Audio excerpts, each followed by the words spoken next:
Thanks for having me yet again. It's the second time I have the pleasure of presenting at Scala World, my favorite conference.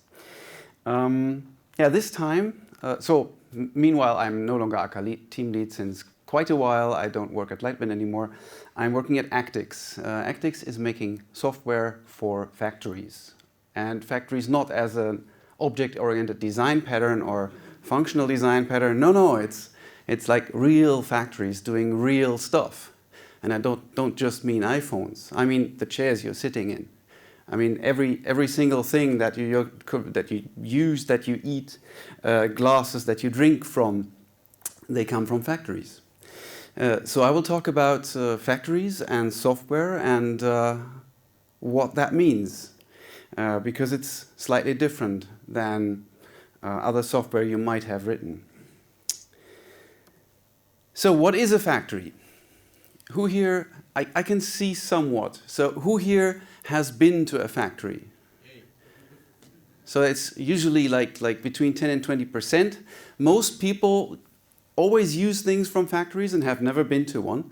It's a nice experience. You should strive to do that if you get the chance. Factories are really awesome places. So when you imagine a factory and you haven't been to one, or you have only been to one that's just for show, like you take a tour at BMW. I mean, they are producing real things there, but it's also designed such that you can see, and it's nice and clean and robots everywhere, and everything is so automated. But that's not what most of the factories are like. So this is a picture taken at one of our customer factories. This is very dirty, and if you're there, it's very loud. It's a machine for making glass bottles. So you heat up glass to 1450 degrees Celsius or something, and then you can see at the bottom left one of those glass droplets falling down through the machine while it's being cleaned or set up, whatever he's doing. So it's a machine doing something. It's very good at doing that. I think it produces like 20 bottles per second when it's running at full speed. So a human could never do that. So we use the machine to do it. But still, the machine also needs humans to operate, to set up, to keep it working. So this is what the machine looks like, or a factory looks like at a very small scale. But how does a factory actually operate? What does it do? So what is a factory in a business sense? We will also need to have some understanding of that. So a factory is basically this orange thing in the middle, which turns the input materials coming from the left into the output materials going to the right. These output materials, so selling these output materials, writing invoices for delivering these outputs to the next factory or to some end customer, that's the only revenue stream. So that's where the money comes from. All the other arrows are also needed, and they all cost money. So getting input materials costs money. Then you need to buy the machines. You need to maintain the machines and tools. You need to renew them every now and then, like every 10, 20, 30 years, depending on what kind of machine it is. Or you have a drill bit and it's worn out after a week. It's all costs for tools. There's labor going in, there's energy being used, consumables, oil, I don't know, whatever you need to keep this whole thing running. And typically there's also waste being produced because the processes are not perfect. It's good enough if it works, so like 998 out of 1,000 times, that would be really good. But still, there's these 2 times it doesn't work. You produce something that is then scrapped. Maybe it can be partly reused, but it will have a cost as well. So keep in mind that running a factory costs money. So everything apart from the rightmost arrow costs money. And money comes in only when you can ship outputs to where they are supposed to be going. Is this clear? Factories, right? What they do? Okay. So these factories, they have a revenue. Let's say some random factory makes 20 million a year. They might have a profit margin of 2%. So 2% of 20 million, that's 400K. Right? Does that does that sound shocking? Are you used to Apple's numbers? Probably. So they make a huge margin. No, these factories, they are not in that comfortable situation that they can charge people absurd amounts for an iPhone, and people are still willing to pay it. No. This is mass-produced bottles, and if it costs 1 cent more to produce a bottle, it's a real loss. Okay, so that's the factory context. Now, how does a factory do that? There are multiple people and things involved. So on the shop floor, we have a collaboration going on. The factory usually consists of multiple production steps for each thing that you could produce. There are people involved, many people. Worldwide, it's about 340 million people working in factories. They are doing jobs of various descriptions, like from using hands and their own strength, body strength, to actually do production steps and produce output materials. But also then looking after machines at the other end and just setting them up and checking that they're still working. But in the end, so these input materials need to flow through various production processes on the factory shop floor to make the final product. And it's a collaboration. At each of these steps, it's usually a collaboration between multiple people. They use tools, they use machines. So I would call that a collaboration also with machines, even though that today is not really a collaboration as in we speak with one another. But that's precisely what we are getting at. So here on this example picture, this might be an CNC machine that is chipping some iron pieces off of some other iron pieces to get them into the perfect shape for what they need to be, like valve housings. And they need to have all the right channels cut into them. And there's someone walking past, checking whether the machine is currently doing the right thing, whether the settings need to be improved, there's too much scrap, or whether the maintenance interval is coming to its end and we need to schedule someone to look after the drill bits or whatever. Now, this is going to change. So this is what we talk about when we say automation most of the time. In today's factories, but this will change more and more towards machines actually working together. So if you have a machine like the static one in the middle, it needs to have a supply of inputs. It needs to get these steel pieces to cut things into or out of. There might be autonomous transport vehicles getting them from the warehouse, getting them to the machine when they are needed, and then there might be a robot to pick them up and put them in the machine and things like that. There might be drones flying around doing quality control and in general keeping track of what's where, what's happening. And all of these need to now really collaborate with this human person over here who oversees that this all happens as it should. Because, I mean, we know we are programmers. When we write a program, we are not really certain that it will do exactly what we say, or rather, we fear that it will do exactly what we say and not what we meant. So humans will be in the loop, and we need to kind of make this work somehow, that these different stakeholders collaborate in the factory setting. So where you have low margins, it needs to always work. You need to work together to get things done in separate islands on the shop floor. How do we make that work? And that's what I'm speaking of. For this, we need a model not only of computation but also of communication to get this collaboration working. So how do we start? Let's look at computation.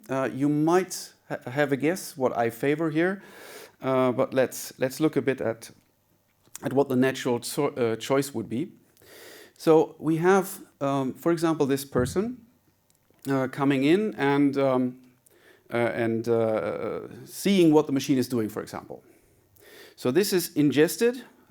Person understands, okay, this machine is currently interrupted because there's something wrong with the input material. It's run out, for example. So I get this information, and now I know more. I have more knowledge about the situation, and then I can make decisions on how to proceed. Same goes, or should go, for the logistics robot.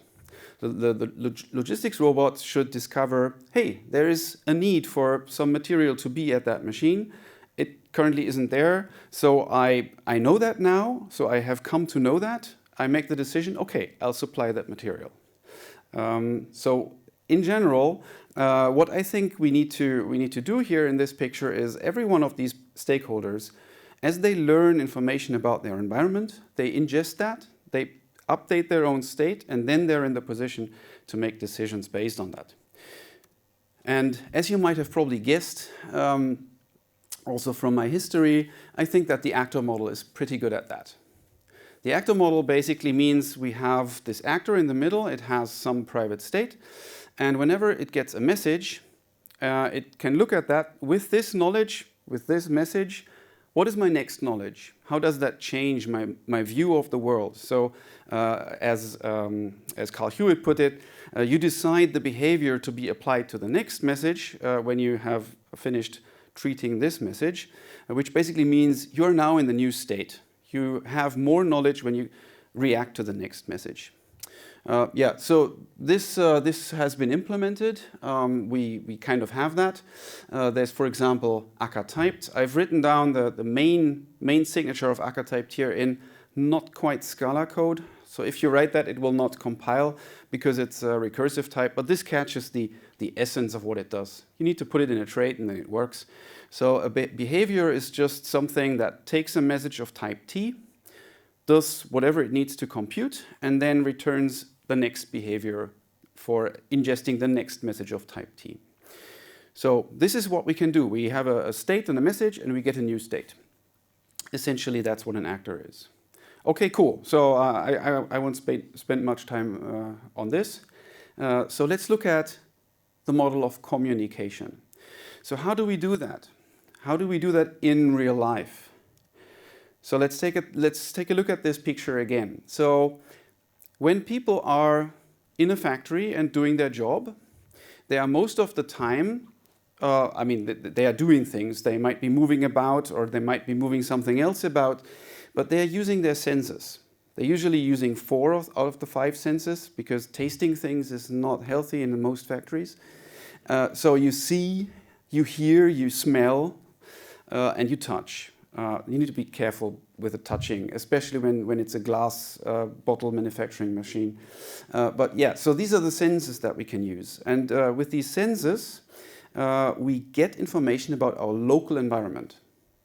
So I'm right here. I experience those bizarre lights up there, and I can see some of you, and I can take this in as information flow, and I can kind of judge what that means. Same thing happens to this person. So this is one way we interact with our environment. We just take it in, and we learn something from it. There's another thing that we do, especially with other humans. We sometimes talk with them. So we see something and we don't quite understand it, for example, and then we ask what it is that they're doing and whether there's something wrong. We might also say good morning, so that's not really a question, but we might inform people of other things, like that it's good and it's a morning. That's not really usually what it means, though. So here's how I think this should work. We ingest knowledge in a pull fashion. So we are somewhere, and when I say we now, I mean it could be a machine as well. The machine just notices what it needs to notice around it in some sense of around it. So there needs to be some sense of locality here. So we pull in information from the local environment, and we can also express interest in what we really want to know, so we can ask. We can ask for more information. So if we were to write this down as a communication model, what would be the key points? The key points are we need to somehow get these senses into the picture. So that's usually done by sensors in a machine sense. So these sensors record their facts. So the sensor might record that the machine is currently running or it's currently not running, that the drill head has a temperature of, 200 degrees or 178 degrees. These are all very useful pieces of information if someone wants to look at them. But foremost, they are facts. So we put sensors there to collect facts. Facts are awesome. Facts don't change. So that the sensor reading was 187 degrees at 9 a.m. this morning, that's a fact. It will not change. And we can just record that. That's awesome. The second one is robots and humans. So if we want to have the machines in the picture, robots and humans can make decisions. And we need to record those decisions. These decisions feel different from facts. It's not like a temperature, right? It's somehow different. Someone made up their mind. So the decision could have gone another way, kind of. That's what a decision means. It's not a given. So there needs to be this deciding point. But once a decision has been made, it becomes a fact.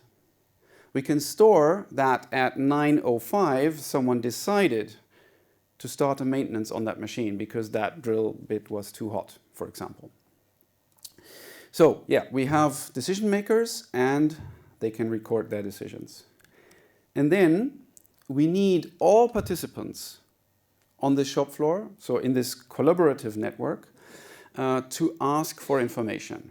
We need everyone to be able to read whatever they need so that they can learn about their environment. They can make use of sensors, even though the sensors don't know who wants to use them. That's what I think makes sense. Now, how would you draw this? For example, a bit like this. This means everyone can record things, put them in an event log, and if everyone can look into that event log, they can also query. They can figure out what's going on, and then based on that, they can make their decisions, and those decisions go back into the event log, and everyone knows what's going on, and so on. So I told you that a factory is a place where when machines stop, the factory is making losses and the profit is not huge, so it can't stop like for a day because that would eat up like half of the whole profit for the year. So this event log in the middle needs to be somewhat special. We need to make sure that this collaboration that is now based on this event log, the event log is central to everything, to everyone making progress in this factory. We need to make sure that it has the right properties to actually support this. So it's not just the functional requirement of putting stuff in and getting stuff back out. It's also the non-functional, like when can I do this? What's the SLA for it and so on. So what would we want? We want that this log is always available for writing.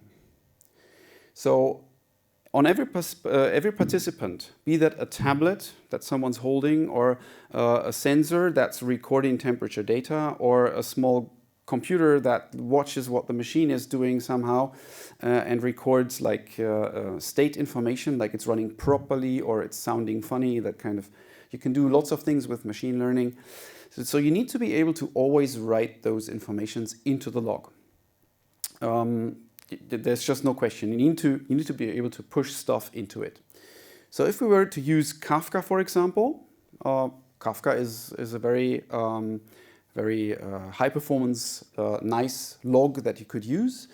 This would mean that if you run into one of those very rare situations where the network is not actually working as well as it should, or Zookeeper has crashed or whatever has happened, always available means that you need to buffer those writes. You need to conceptually still be able to write to the log, even though when, in this case, Kafka is currently not reachable for a bit. It might come up in 10 seconds again, and then you can communicate. You can also have these problems, by the way, because things are moving on the shop floor, and it's kind of hard to make really reliable Wi-Fi work across the whole factory in this noisy, also electromagnetic, noisy environment for moving participants. So you might always have small connection gaps. So always available for writing. We need to be able to write to the local disk or local SSD or memory card or whatever the device has, and then we'll put it into the log that's accessible for everyone as soon as we have some connection. Okay, we need to make progress.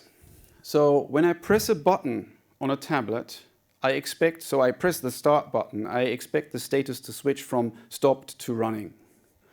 I mean, that's just how a UI should work. There's a machine, there's a button on it, I click the button, it should have an effect.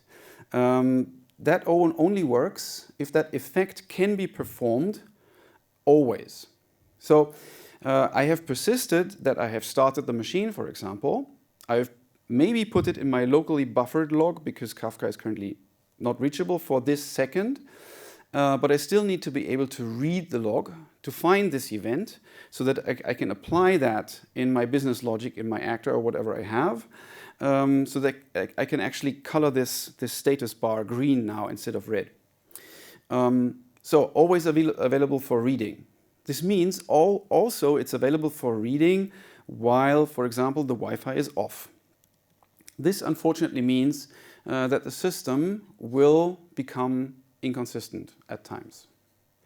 So for example, I have this tablet here. I've started a process. I've started a machine, and I have that other screen over there that shows the status of the whole factory, and that usually shows the same thing as the tablet. But if like one of the connections, or if Kafka is down or whatever you're using, then one will show it's running and the other will show it's not running. And that's not consistent. So I can see them both. I can see my tablet here. I can see the screen over there. That's not consistent. And that's because we permitted everyone to make progress always on their own information if need be. So yeah, this is an important choice. So if we want to be completely available, it can't be fully consistent. There's another thing. I told you that a factory is a collaborative place. So people, machines, material come together in some workstation, that's how it's usually called, and they perform their work. Some production step for these valve housings. And there might be a next production step, which might be degrating, or you might do a surface treatment and so on. These are different things. And the collaboration between the people and machines at one workstation is very close. So they need to always keep talking. Even when, for example, you cannot talk to the next workstation. So this is what I mean with decentral synchronization. You need to be able to put things into this event log, and everyone who's close to you, who's closely collaborating, needs to see those changes, even though you might not be able to push them to everyone in the factory. This decentral synchronization is the point where I unfortunately need to rule out Kafka. Because if you can't reach Kafka, you can't do any synchronization between devices if you just use that. So at this point, I mean, it's really decentral. So it's peer-to-peer. You could have you could have also a database that you put the replica at each workstation, and that could still work. But it's really now a more distributed system. It's no longer a central message broker that can fulfill these requirements. The last point of this log is that the reader needs to be able to say when they want the data. It's not only live. So if I only share live data, I cannot have anyone catching up on things. That's what we humans also do. So I don't really like catching up on Slack, for example, but I catch myself doing that. But it's kind of important to be able to get to be able to figure out what has happened. It's even more important if you want to deploy new software in your factory and you have all the facts recorded, like from a temperature sensor for the past year, and you can run machine learning on them to figure out the correlation between what that thing has, how the machine has performed, and what the temperature was, and whether the window was open or not. There might be a correlation there for the setup parameters, let's say. So you want to do these things after the fact. This means that it basically needs to have infinite persistence. So you need to keep these facts around, and people need to be able to say, I want to know these facts of like this machine across the last year, and I need to be able to get it. This also solves the problem of some device losing power, like The machine is switched off, the gateway is switched off, and so on. And then when it's switched back on, it should synchronize with the others. But that only really works if for the duration of that offline period, everything was buffered. And you can't really know how long that was. Someone might put a tablet into a closet for a month and take it back out and then expect it to still work. So yeah, the reader needs to be able to choose the delivery it's pull, and it's really infinite persistence. So what I have described is a log where you can put in information and you can get it back out before there has been consensus on the order in which things are in the log. So this is a log without consistent ordering. This is, I mean, it's as if you put it into Kafka, but every consumer could see these messages in a different order. Isn't that completely insane? Is this useful? Who would use it without this ordering? Can I see a show of hands? Ah, there's one. Okay, you're a brave person. Okay. Let's look at event orderings. Yeah. So I have arrived at this system by starting from these constraints and trying to figure out which properties the log should have. Now let's see what the consequences are of that and what we can do to improve the situation. So when we get new information, so when the log that I have here on my device learns from new events from over there, these two new events come in over some network transport. We're using Wi-Fi with TCP right now. You could use Bluetooth, mesh networking, whatever you want. So when you get them, the obvious choice is to just append them to your local log. Now, if everyone does that, since everyone has slightly different communication periods, so getting information at different schedules and so on, so the log at every site, at every device that you have, will end up with a different order. Yeah, that's what I call the local discovery order. It's really simple to implement, but everyone will have a different view of the history then. Another thing you could do is, I've put these numbers in here. So if these events somehow had numbers, if they somehow could be ordered, then you could also choose to put these new events into their proper places in the local log. And if everyone uses the same ordering, and it's a total ordering, then everyone will eventually end up with the same log. That's totally awesome. Because then now we have taken this unordered, always available log, and we made it into something that will eventually converge onto something sane. So that's awesome. Eventual consistency is much better than no consistency at all. So how do we get these numbers? Any ideas? Time. Yes, time is a very good one. You can use time to get these numbers. You could use UUIDs of the different devices to break ties when they produce the same timestamp. So you could order by time. If your clocks are well behaved, that's actually a pretty good choice. In my experience, clocks are not so well behaved. So you need sometimes to add something more. So you can use logical time, for example.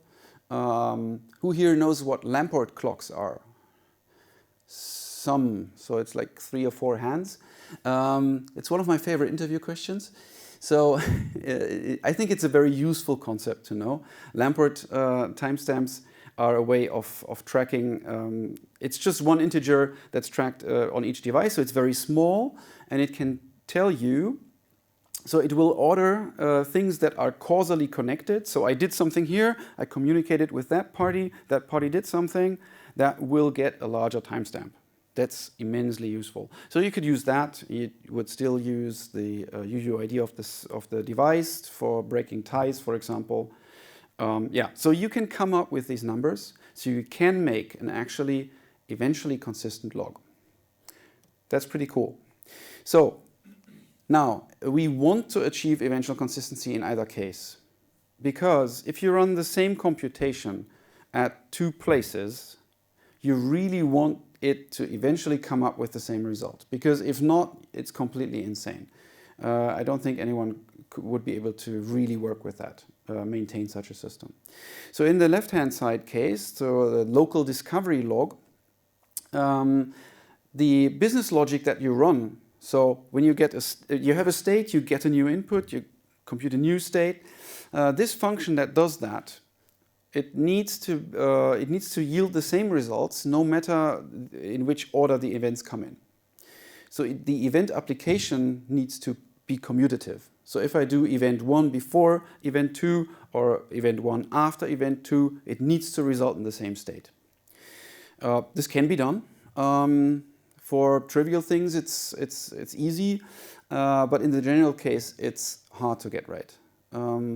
So who here knows about CRDTs, conflict-free replicated data types? Yes, that's more people. So who of you would want to implement their own CRDT? Okay. Again, the same brave person. Odd, is that you? Okay. Most people don't, and trust me, you won't get it right. So this is really hard to use. On the other hand, you could simply use the actor model for computation here, because you just feed stuff in and then you run your logic inside your actor and you would be fine. The other thing is, so making a correct CRDT means that it will have to have certain properties. So you do not have complete freedom in what states will result or how you want to do the merges. Some choices are forced for you. That's what I mean by limited expressiveness. You cannot do whatever you want. On the other hand, in the right-hand side, so if you have a log that eventually converges, where eventually at every site you will see the same messages in the same order, it doesn't matter anymore what the business logic does. You can write arbitrary code.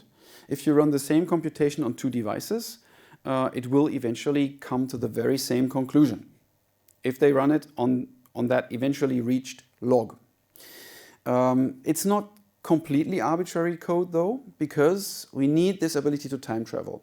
So you have this old log here with the holes in it, and you computed a state from it. Now you get these 2 new events into the holes, and you have a new log, so you need to take the business logic back to the state that was reached after event 1085 in this case, and then rerun it over the now more complete log. That's what I mean by time travel. And being able to do that requires this function from state and event to state to be an actual function. It needs to be pure. It can't matter whether you run it once, twice, or 1,000 times. It might be inefficient to run it 1,000 times, but at least the correct result will come out. Now, another operational concern that I put here on this slide is if you work with event-based systems, you will want to use snapshots for optimizing the replay. If you have like a billion events to play back when you switch on a device, that's going to make people unhappy because they don't want to wait for a week until the application has started. So you need snapshots. In the left-hand side, you just need to remember your local log and where you were. It's a single index. On the right-hand side, the snapshotting is a bit harder. You need to figure out when this time travel would invalidate things. But it's possible. We've done it. It's possible. Okay, so I will focus on the right-hand side for the rest of the talk. We have an eventually consistent log. And so just since we are programmers, we want to see this a bit in action. Let's look at how we fold over these events to get the current state. And not the implementation of the machinery, but how you would use it. So let's say we have an event consumer here that's called, so this is a type of event consumer that's called a transformer. It has some state inside of it. It transforms input events into output events. That's a very useful thing you might want to do. So it needs to have an onEvent function that takes a state and some input, and it produces the next state, and it may produce outputs. So it's a sequence of output. It needs to state somewhere, so the fold always needs to start from an initial state. It really should have a name. So I said we can ask for information. So asking for information means that information needs to have a name. Otherwise, we can't really ask for it. And the subscriptions that we're passing here, I mean, regex is just a stupid sample implementation I've done. Normally, you would group it, have a more structured approach to how you name your event streams and so on. But this subscriptions can just select which names you want to hear from. So how would we use this? This is a small event processor that takes a stream of doubles that are temperature values and emits alarms. So emitting the alarm means that when the temperature goes above a certain threshold and then stays there for a bit, in this case 5 samples, it will emit an alarm event. And it will only reset itself when the temperature dropped, and only then when it went over again it will emit the next alarm. How could this be done with this API? So I left out the obvious case class definitions for idle, grace, and alarm. So if we're in the idle state and the value is greater than the threshold, can I point here? Can you see? Yeah. So this line, we go into the grace period state. In the grace period state, we check if the value is still above the threshold, and we get the next one, and n plus 1, so the next one would be 5 or higher. We transition into the alarm state and emit the actual alarm event. Otherwise, we just count up. And, well, if the value falls below the threshold, it goes into idle. Otherwise, it stays in whatever state it wants to be in. So for whom here would this be the natural formulation of a state machine? There's a few hands. So there's another one. So this is really compact. It has fewest lines, and you can whip it up. And if it's simple as this, I made some mistakes while doing it at first. Yeah, but you could dare to do that. Normally you would do something like this, which is a bit more code. So you have an explicit state machine with the states being case objects or case classes, and then you have the logic what to do in each of the states. It's much like the table in a Turing machine. Okay, so this is how you could transform one event stream into another event stream, not one-to-one, but for one input event there could be 0 or more output events. The funny thing is, this is completely deterministic. It's just a function. It's referentially transparent, everything. So you run it in a different place at a different time, it will yield the same result. So if you run it on eventually the same log, you would get eventually the same output stream. So this can actually be made eventually consistent. You will emit events in the meantime while the log is not yet in its eventually consistent state. For that part of the log, you will emit wrong events, and then you need to be able to correct events. There's a paper called The Time Warp that you could read on that. It came from the Air Force, I think. It's about doing optimistic distributed simulations from the 80s. So all good things come from at least 30 years ago. Okay, so this is fully deterministic, but let's do a more fun thing, because I talked about decisions. Making decisions is, it's not, it has a different quality to it, as I said. The decision could go either way, and there's this point where you make the decision. So the decider is an event consumer as well. It has this on-event function that takes state and input and computes the next state, but it doesn't output anything in this case, because the decision should be made only on the latest state. So the framework, the runtime for this, will need to make sure to always run all the log that it has on this. It could always start at the initial state. You could optimize it by keeping intermediate states if you want. And it will reach certain states. And that's the state that I currently know, my current best knowledge. There might be events that I do not yet know that might change my state, that would influence a decision. But I don't have them, so I can't act on them. So this is the second function, decide. Every state that is computed can lead to a sequence of input events that are then fed back into this decider so that it can do something with them. Because otherwise it couldn't update its state based on its own decisions. So what could this be useful for? We might have a decider here that has two states. An idle state that's above, that has an option, so it has a none value as its state, and it has a second state. So this is watching the sensor guard from the previous example, and when it gets a sensor above threshold alarm event, it should send a text message to someone who should fix this thing. So it needs to somehow transition into I should be sending something, and then it might take a decision to send and actually perform sending by calling some external API. And then it will have to persist that it has sent the text message by emitting this sent event, and applying that will take it back into the idle state. Yeah, clear so far? So how would that look? Yeah, so important point before we look at how it looks. This decision is not deterministic. Yeah, so this is a completely different it looks so similar, but it's a completely different act than transforming an event stream. So this is not eventually consistent. So how does it look? The alarm sender. So this would be a decider. It has a state option of string, where the string is the message that we want to send. And then it can accept either a sensor above threshold or a sent event. I can't wait for Dotty, to be honest. Union types are awesome.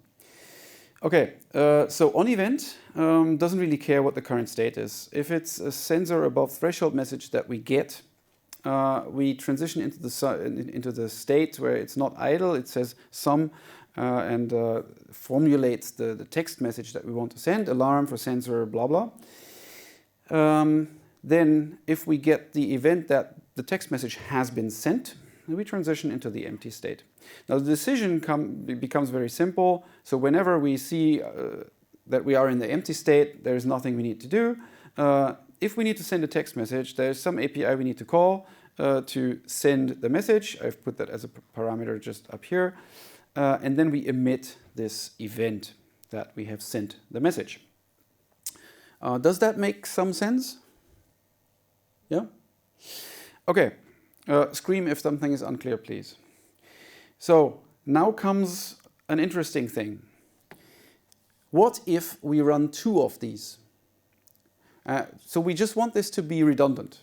We don't want to miss these text messages. We don't want to rely on one SMS gateway to do this. So we run it twice. So we see the same input stream of events. And we could have different names, so they have different names. So the sent event could be different from both. If we do that, we just get a duplication. And if one of the gateways does not work, well, you still get the text message once. But usually getting it twice is not really what customers are happy with. They don't like that. So what you would then do is you say, okay, so this sent event from the one should also be applied to the second and the other way around, so that they can both know that this text message has already been sent. You don't need to send it again. It would totally work with our code. Yeah. So going back into this empty state does not depend on having made that decision ourselves. We just need to get the event. So that's cool.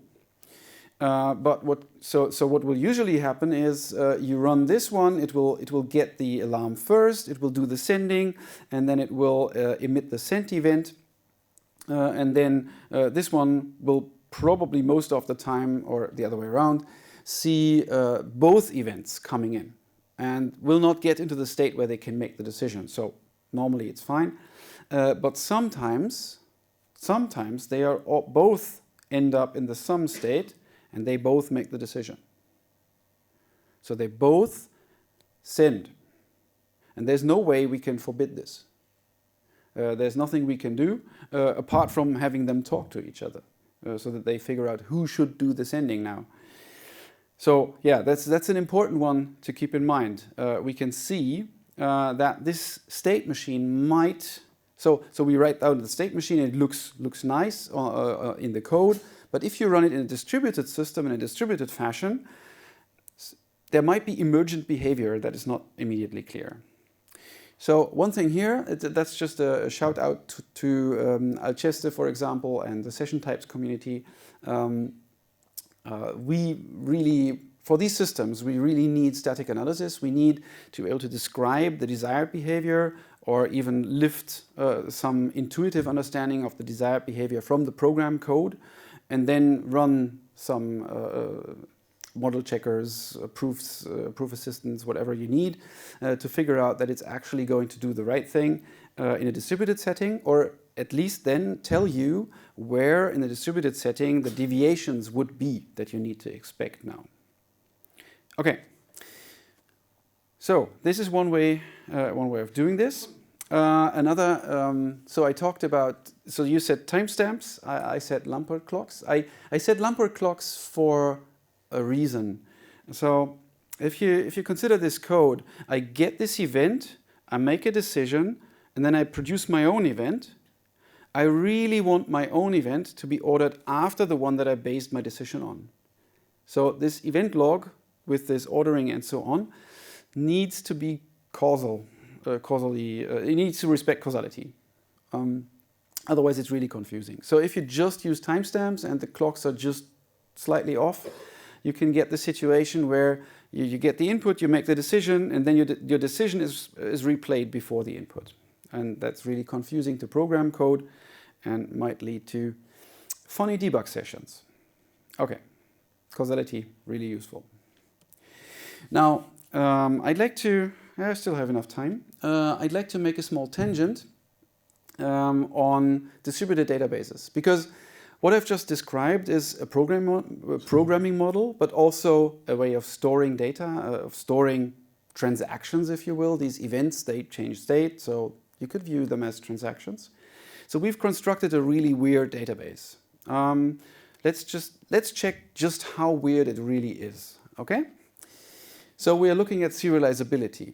So if you're operating some Azure SQL, I don't know, Oracle, whatever, Postgres you want, and you run it with multi-site replication, you will really want to understand and properly configure the snapshot, the transaction isolation level.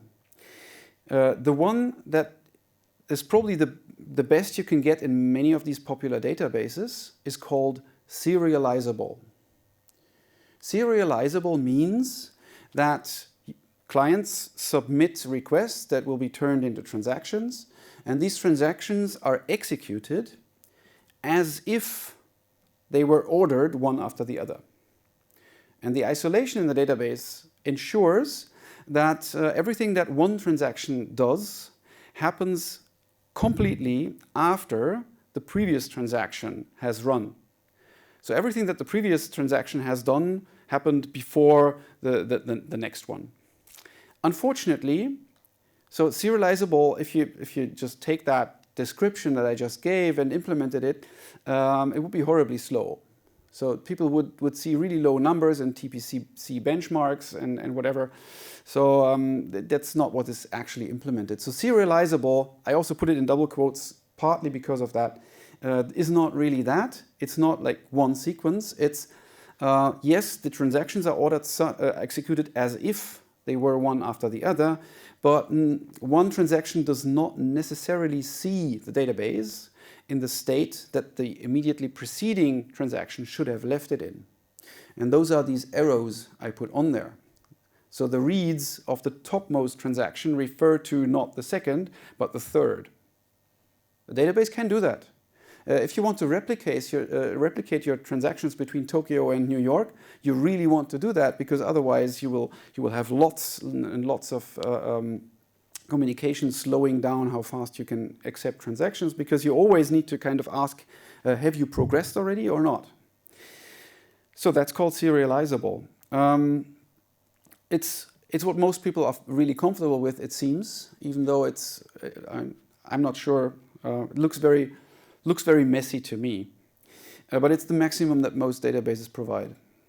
Now, if we want to get better than that, we should at least get rid of these funny read arrows. That's called one copy serializable. So it's like serializable, but the database makes it look like there is just one copy of the data, which means My transaction runs immediately after this one, so this one has left the database in some state. I need to see exactly that state. I need to see all the writes that the previous transaction has performed. This is one copy serializable. There are some databases that can do it. It makes the database slower, obviously, but it's less confusing for the user. So there are things anomalies that cannot happen here. Like you look at, so you withdraw money from an ATM and then you look at your balance. Technically, if you just have a serializable database running this, then the balance that you get might not reflect the withdrawal that you have just done. So that's, yeah, so one copy serializable is much nicer. It doesn't allow that, as far as I understand. But so there's still lots of disorder in this diagram. So in particular, there's also time travel. These transactions can time travel. If you look at the top left, the final request from client 1, if you go from bottom to top, would be run before the one that the client 1 submitted immediately before that. And the database is completely free to do that. It's allowed. So this is what one copy serializable permits.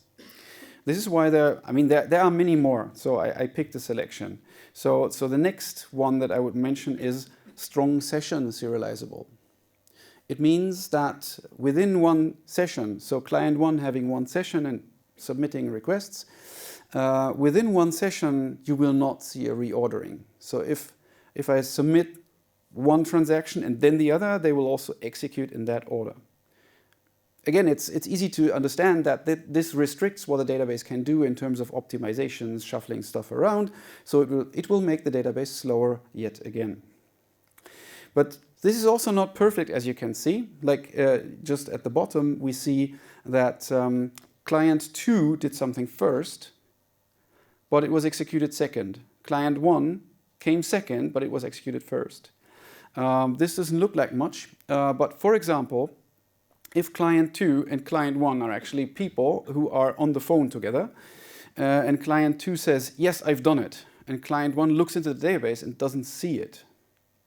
That's quite confusing as well. Some people are confused by that, and I can sympathize. So this is where strictly serializable comes in. Strictly serializable requires that it's not only strong session serializable, but it also respects the real-time ordering of the requests being made to the database.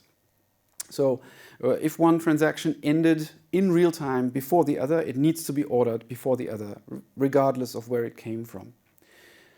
This obviously has enormous cost. If you do that between Tokyo and New York, you will have lots of coordination going on. There are some databases that can do this. It's hard to find exact lists. I tried to. I found some blog posts that FaunaDB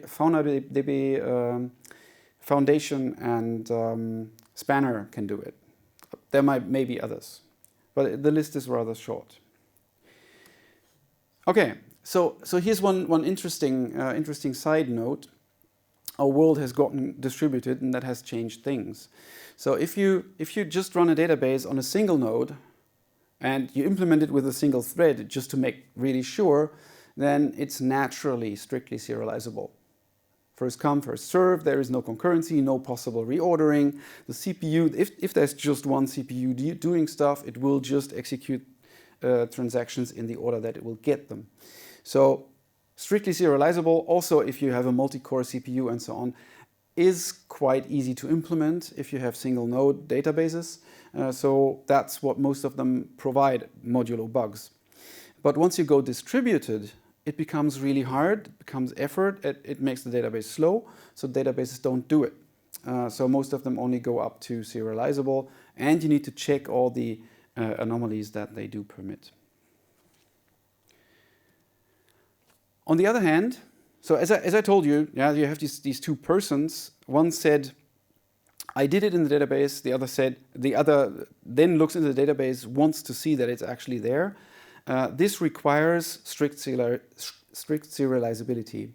Or if you want to have a queue and you want to pull things from a queue, and you want to make sure that exactly one of those consumers gets the message, it requires strict serializability. Otherwise, I mean, time travel could invalidate these constraints.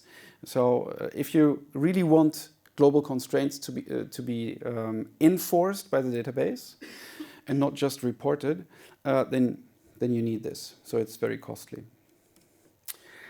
Now, one funny thing, I told you I want to explore just how weird the database is that is this eventually consistent log of events.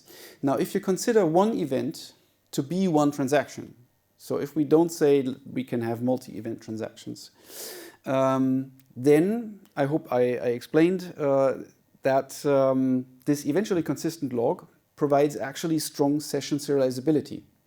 There's just one more assumption I need to make. So every participant in the network writes to their own partition, and the ordering respects the global ordering of the log respects the ordering into which the clients write into their own partitions.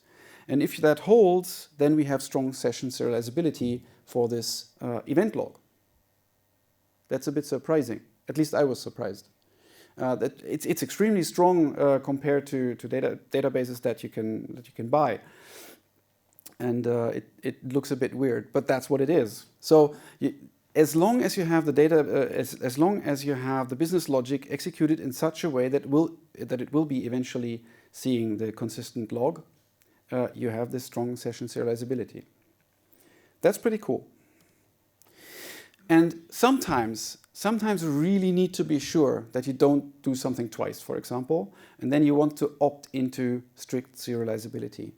If you really need to enforce constraints, that's what you need to do. Unfortunately, it means implementing this very tidy scheme of transaction scheduling, which essentially is the same as calling a meeting. Yeah, so basically everyone needs to get into the same room, you make a decision together, it's a lot of communication overhead. Everyone is then on the same page, that's good, hopefully. Yeah, it has a lot of cost. Sometimes you need it, but most of the cases you do not need it. I conjecture that to be true because most databases, even the distributed ones, go only up to serializable. Yeah, and people are mostly fine with that and can operate with that constraint. So yes, if you have that, so if you can call meetings, then you can actually cover the whole spectrum up until strict serializability.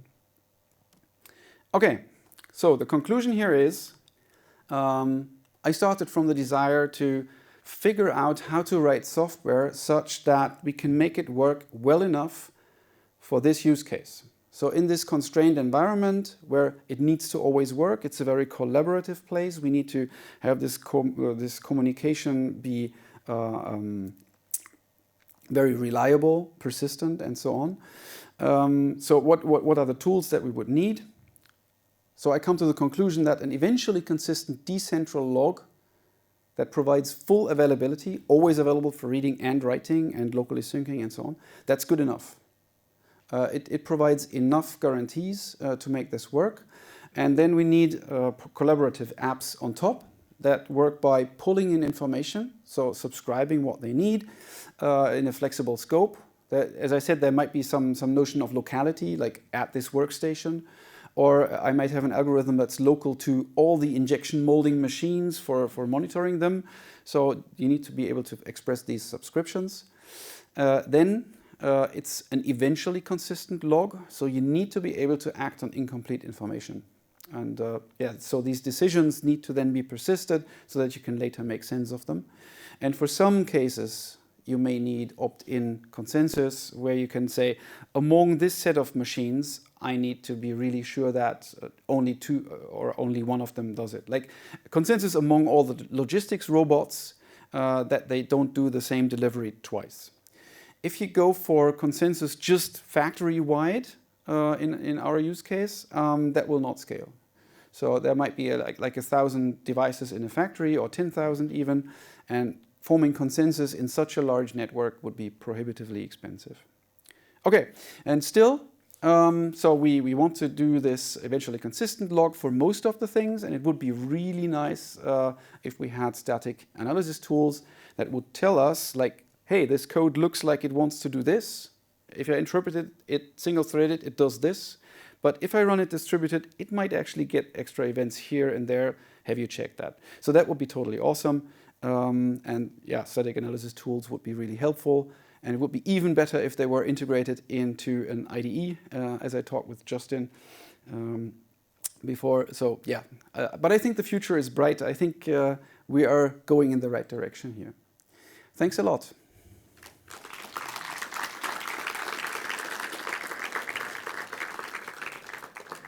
Are there questions? Hard to see. Could you shout if you have a question? Yes? I'm wondering something. Yes? When it comes to handling late events, right, and reconciling them, I've used certain systems where we were using Kafka along with Flink, where we are using these windowing techniques to reconcile late events and also act upon the event creation time and the event processing time, and to go a bit more detailed than that. So are there actually production systems that are doing similar to what we have, or we are doing something really weird? What he asked is he has used what was that, Flink in conjunction with Kafka and windowing techniques to handle straggler events and get support for that, which, if I understand correctly, basically forms like consistent windows after a time, so that you can still keep your sanity while writing business logic. Whether there are other systems like that or whether we are doing something just weird, I'm afraid I don't really know of a system that does it like we do. I'm starting to talk about this. I will talk about this more, I think, next year with more details coming up. But as far as I'm aware, this space is just starting to be explored. Okay. Thank you. So if I said something completely weird and you're all not asking questions because you say, what's he thinking? Just please catch me at the conference and talk to me and let me know when I'm talking bollocks, because that's my main purpose for presenting, to learn something, to figure something out, and to interact with you people. So thanks again.